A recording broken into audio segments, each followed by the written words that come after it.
Okay, at this time, we have defensive coordinator Zach Alley. Questions for Coach Alley, Greg? Zach, not that you guys haven't had pressure at other points this year, but 7 sacks this week, and I know Rich said you probably could have 15. So was the pressure organic? You guys obviously blitzed a lot. How'd it come about? Yeah, I think we kind of went into the game wanting to make him uncomfortable, blitz and see if they could hold up and could find guys.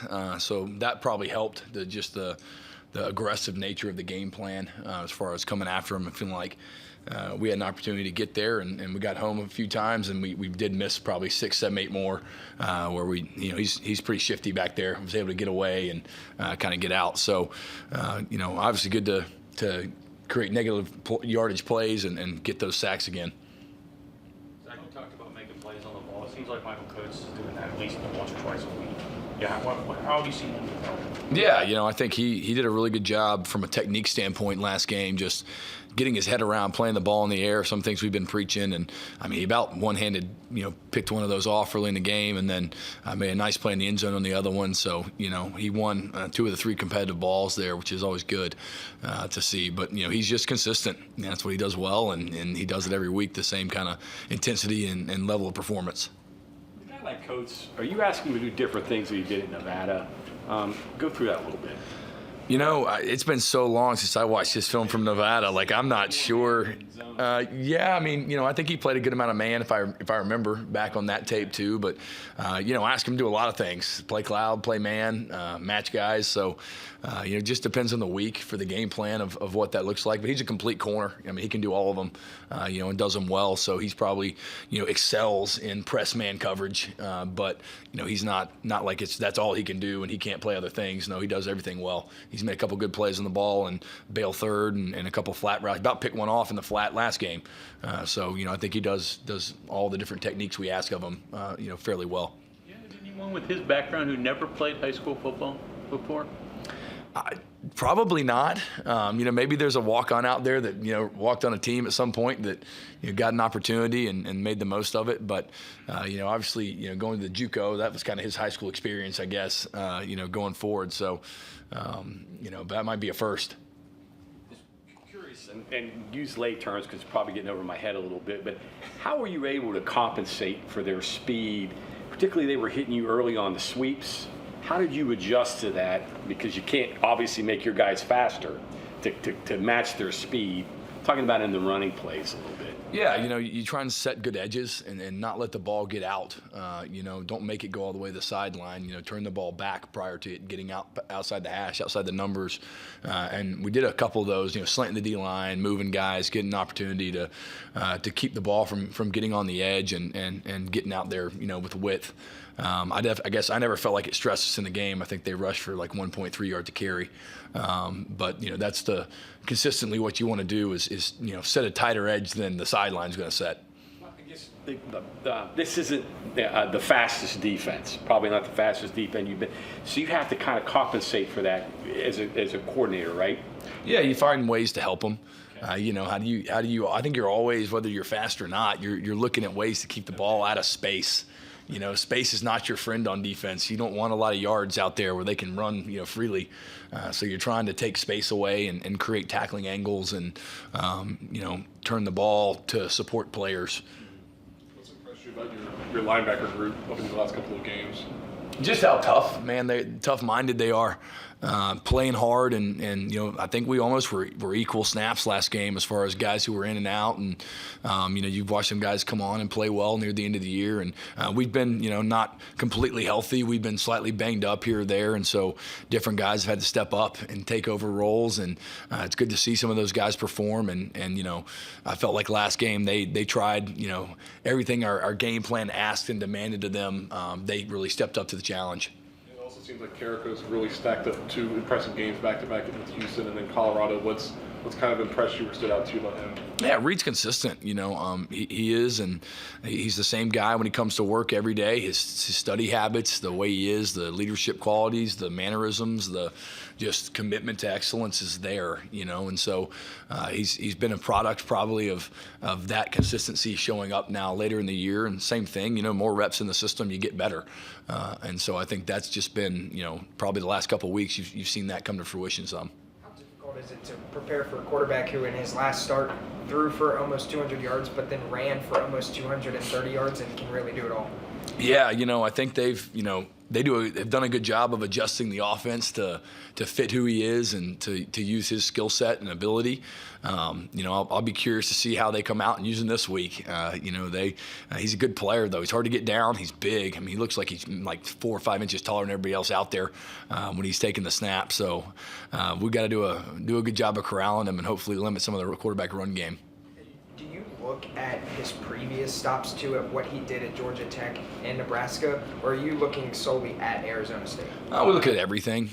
I'm trying to peek back, find what he's uncomfortable with, find things that he doesn't like, I guess you would say, and try and imitate or mimic those. But as a whole, obviously they're going to use him in ways they feel like fits in their offense and fits his ability here too.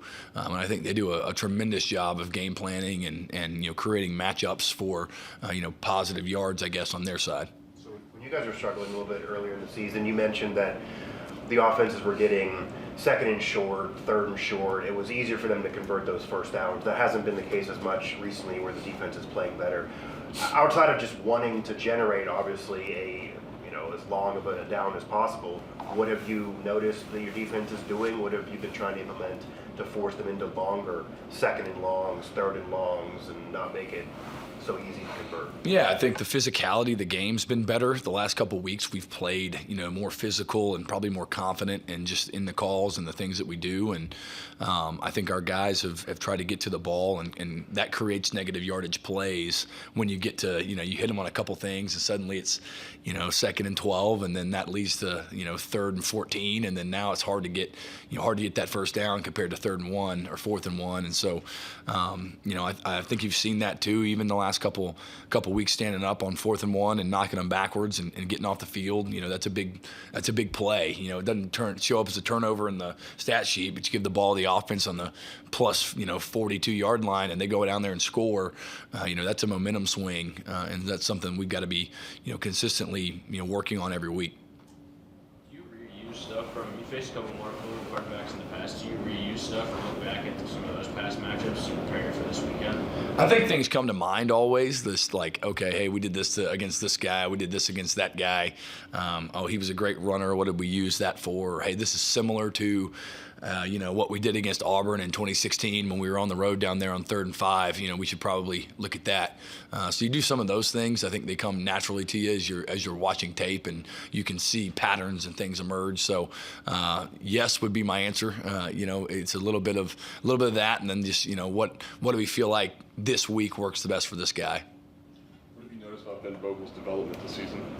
Yeah, I mean, proud of Ben. He's obviously, he didn't get here till summer, so he was at a disadvantage right off the jump, not having spring ball and all that. But dove right in.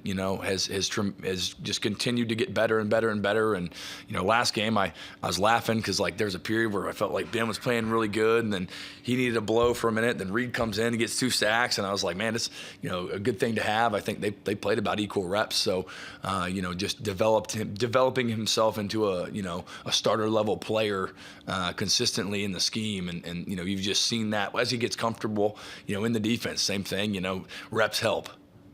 What can you say about Curtis? Obviously this past weekend going in, helping out the offense, but he's been very productive the last couple of weeks too for the defense. What can you say about his determination to help on both sides of the ball? Yeah, I think it's fun. I think the guys like that. I mean, shoot, we forced the fumble. We scored on the pick 6 2 weeks ago. We've had some really good moments on defense, and nobody was as excited as they were when Curtis scored the first touchdown on offense yesterday.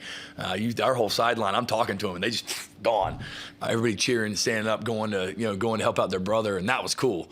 You like to see that, and that creates energy. And so he's just a guy that has the multiple, a skill set. And I said that before on how we use him on defense, and same thing's happening on offense. Give him an opportunity, and he's a guy that makes plays. Facing a quarterback this week that can not only scramble, but also they're going to run, straight out QB runs with them. How does that change your pass rush, your pocket pressure, that you've got to be kind of cognizant of the different ways he may run?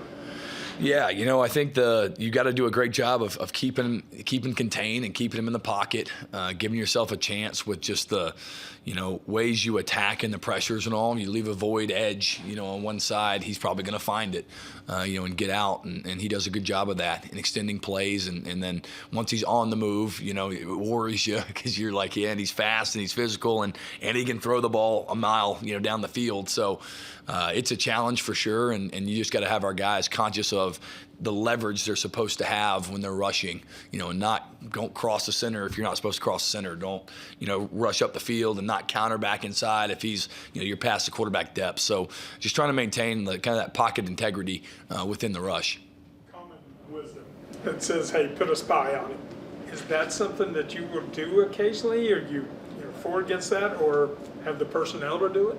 I think a little bit of both. I think you pick and choose your spots. I think the part of the problem is when you spy a guy, sometimes he outruns a spy.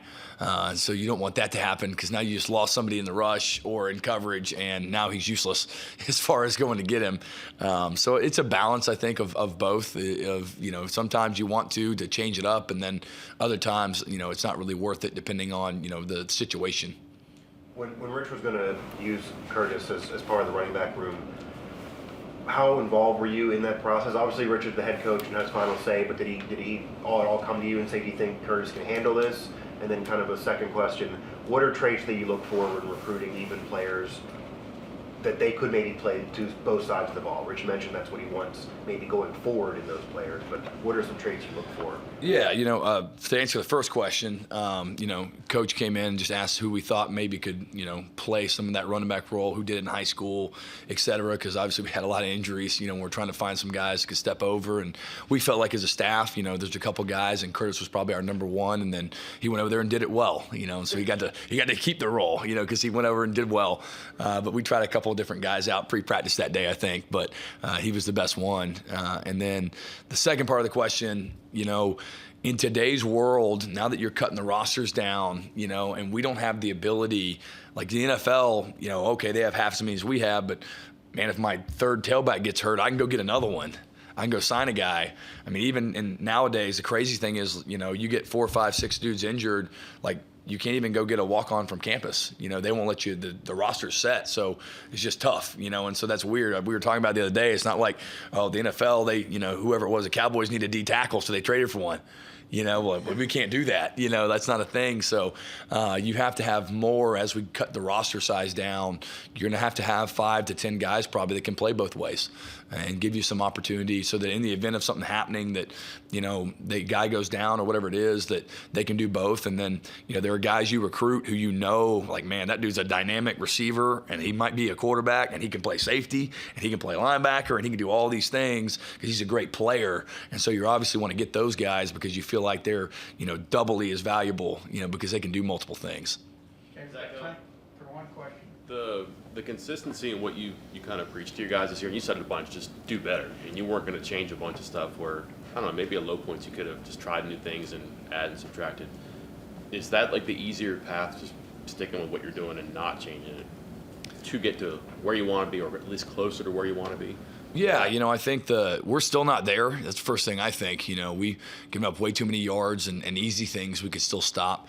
But just trying to get the consistency of what we're doing and how we play, even more than, maybe the schemes and the thoughts of the different ways we're going to align, attack, blitz, all that. I mean, that's going to change week to week and year to year depending on who you have. But just the standard of how we understand the game, how we attack every single day of our work week, how we go into a game with a mindset of belief of being the most physically dominant team, playing relentless football, playing intelligently, and being able to execute. And so those are the standards and the things that, they'll never change. And the longer that, we have guys in the system that are here, the easier that becomes and the more instilled in their DNA that it really is. Okay, thank you very much.